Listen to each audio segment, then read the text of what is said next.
Hi, I'm Joe Cuenco, marriage researcher and writer, and today we're going to be answering Rodney King's question, why can't we all just get along? In particular, how do we get along with our in-laws and extended family? Well, this is an interesting question because you can actually pick your friends, but you can't pick your family, and more importantly, you can't pick your family that you marry into. But the important thing is that you meet with the family and get an understanding of what culture that you're actually marrying into. You need to be aware that there are different families with different cultures, different behaviors, different patterns, and different beliefs and different values. And it's important for us to understand this and how we're going to fit in with this, if we can at all, at a married level.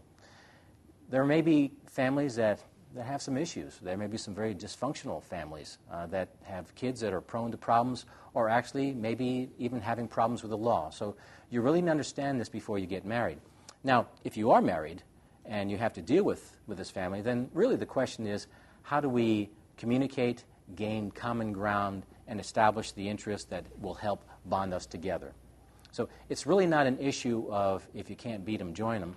It's really a question of you have your own values and principal behaviors, but how do you integrate and be diplomatic in a way that we can become a more holistic family unit? So perhaps caution is required when engaging with a family member that may have issues. It's better to withdraw than be aggressive. So you need to be respectful in this communication relationship, but understand that there may be some family members that you just don't get along with at all, and therefore diplomacy is the best key. Because the real issue is that if you're having issues or challenges with family members, the last thing that you want to have happen is have that be brought into your house, having your wife or your husband upset about what's happening at the more extended family level. So remember that the family that plays together stays together. Some say the family that prays together stays together. But the real key, again, is diplomacy is the best policy.